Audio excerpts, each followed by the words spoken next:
రంగారెడ్డి జిల్లా ఇస్నాపూర్ మున్సిపాలిటీ పరిధిలోని పాషమైలారం పారిశ్రామిక ప్రాంతంలోని బిష్నరీ ఇంటర్నేషనల్ ప్రైవేట్ లిమిటెడ్ కార్మికులు 25 రోజులుగా సమ్మె కొనసాగిస్తున్నారు. ఈ సందర్భంగా పరిశ్రమ ఎదుట ఒంటికాలపై నిలబడి వినూత్నంగా నిరసన చేపట్టారు.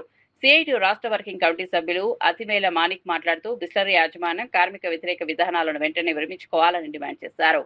కార్మిక శాఖ యాజమాన్యుల ప్రయోజనాలకే పనిచేస్తోందని ఆరోపించారు. అక్రమంగా తొలగించిన కార్మికులను తక్షణమే విధుల్లోకి తీసుకోవాలని, లేకపోతే ఉద్యమాన్ని మరింత ఉధృతం చేస్తామని హెచ్చరించారు. కొహాన్స్ యూనియన్ నాయకులు కూడా సమ్మెకు సంపూర్ణ మద్దతు ప్రకటించారు.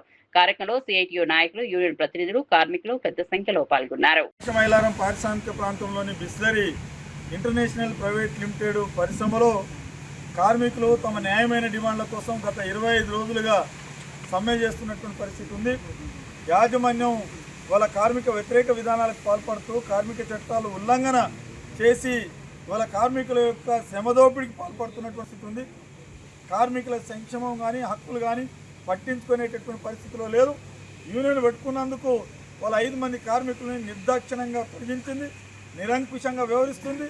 వాళ్ళ ప్రజాస్వామిక పద్ధతిలో కార్మికులు తమ నిరసన తెలియజేస్తూ ఉంటే దాన్ని కూడా సహించలేక కార్మికుల మీద బెదిరింపులకు పాల్పడుతున్నటువంటి పరిస్థితి ఉంది. అట్లనే ఇవాళ కార్మికులు కోరుకుంటున్నది ఏంది? ఇవాళ న్యాయమైనటువంటి డిమాండ్లు, ఇవాళ గొంతమ్మ కోరికలు కాదు, ఇవాళ వేతన ఒప్పందం చేయమని చెప్పేసి అడుగుతూ ఉన్నారు. తొలగించిన కార్మిక చట్టాలను అమలు చేసి వాళ్ళ సంక్షేమం ఏదైతే కార్మికుల యొక్క సంక్షేమం ఉందో అది అమలు చేయాలని చెప్పేసి అడుగుతూ ఉన్నారు.